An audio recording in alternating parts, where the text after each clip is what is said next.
Well, hello again. This is the second installation for September 17th. I won't usually take up so much of your time. It's usually about 10 minutes, hopefully a little less in most cases. And every 2 weeks, from time to time, I will be providing a little additional piece, what I would like to call a chewable, and you're not required to watch them. The dates for the required ones are here.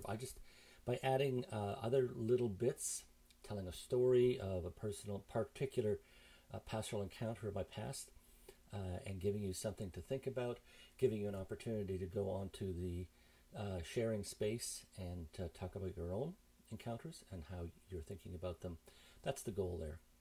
So I just want to introduce the books first of all. And all four of these books, the two required and the two recommended books, I chose in part because of their totally accessible nature. Barbara Brown Taylor is a very well known author, a former Episcopal priest who became a professor of homiletics. And the book in question is The Preaching Life. It's common, it's not too expensive, it's not expensive at all, and you can get it on online very cheaply. A lot of used copies out there. The chapters are actually digest pieces of sermons, and she makes reference to biblical sources when she writes, and she has a lovely flowing style.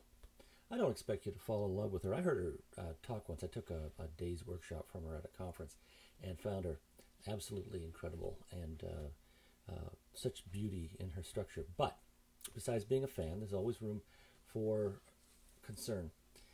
And I invite that as you describe and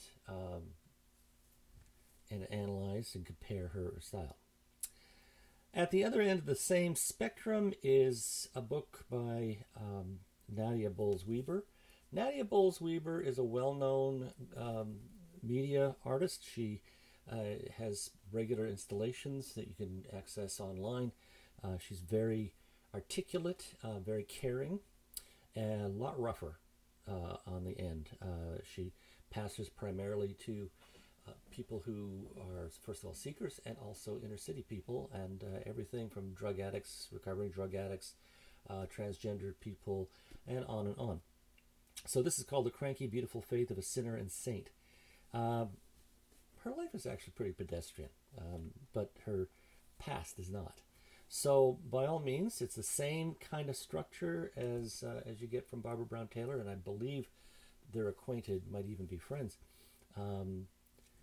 Bowles-Weber writes these stories.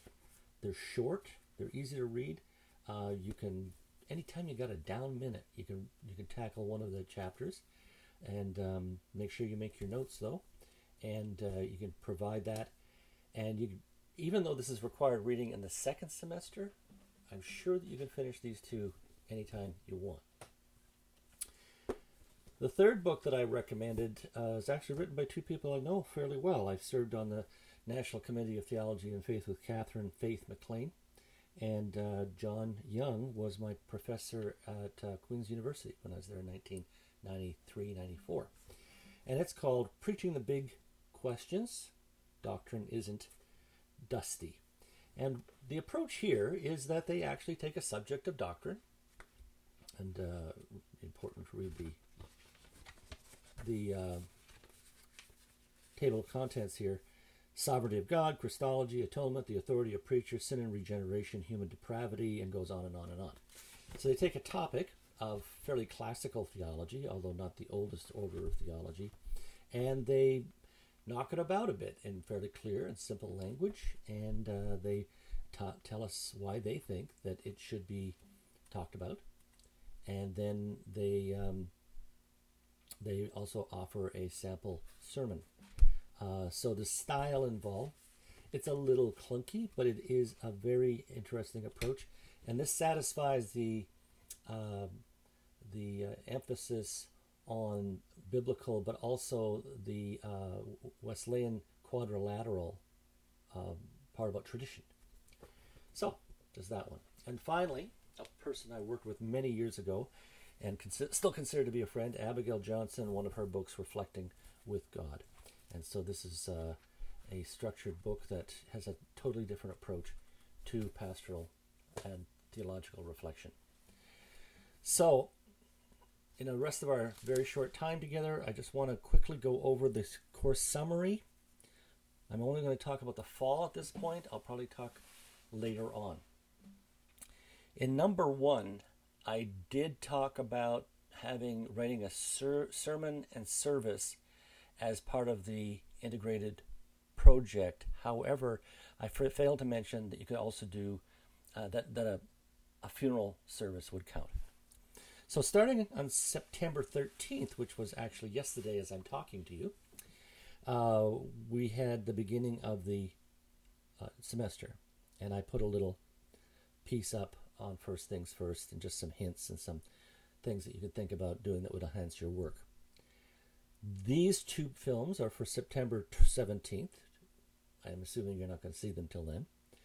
And it'll includes the introduction I just gave. And I'm going to now go through the topics for the rest of this semester. I'm not going to get into the second semester at this point. I'll do that later on.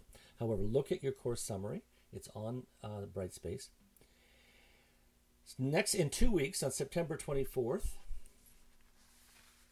we'll be looking at pastoral, in another week. I guess we had to bunch a couple of them up.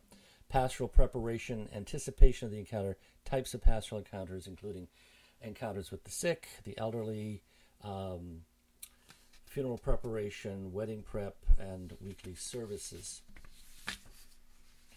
We're not going to talk a lot about funeral preparation at that time, but getting ready for a funeral is a matter of preparation. Then we're going to jump to October 8th, which is going to be interesting because I'll be in Fort Francis at that time for a family wedding. I actually have never been to a family wedding on my side. Probably 350 other weddings, but never one on my side of the family. So this is when your first reflection paper is due. Remember, it doesn't have to be long. It doesn't have to be heavy duty. It's take the place of your online contribution if you want. Just let me know if it does. Expect that it will be shared. Don't write it just between us, but it can take any of the forms that I talked about. It can be an epistle or a letter. It can be a psalm. It can be a poem. It can be a call to worship. It can be a prayer. It can be a very brief essay. And it's worth 1/8 of the final mark just for getting it to me. Free marks. Just make sure that it meets the parameters. The parameters are very loose. October 22nd to 28th is reading week. I know you'll use it well. And then on October 29th, we'll be checking in. I'll be looking for further Brightspace discussion of the preaching life. It doesn't have to be a lot of stuff. Just let me know you've read it or reading it. Show me, demonstrate to me that you're biting into it.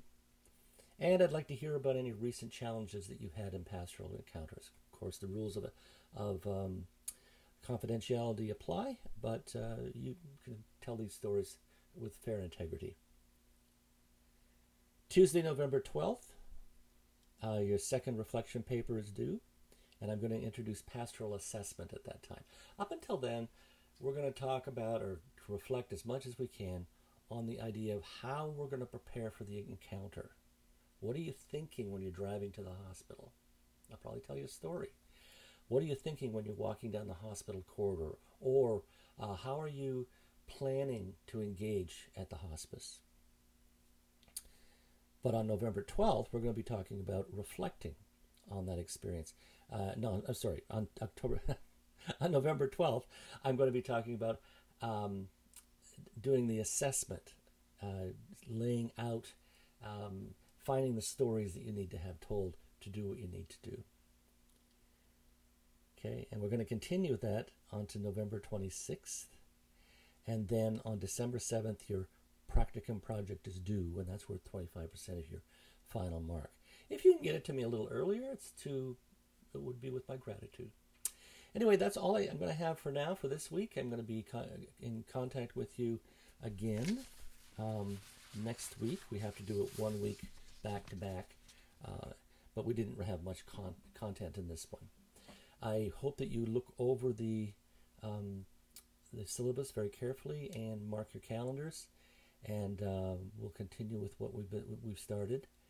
I was going to say something else, but I'd completely forgotten. At any rate, watch for other additional chewables that I add in, and like I said, you don't really have to watch them, but I hope you will. They might give you something to think about. In the meantime, God bless. Bye for now.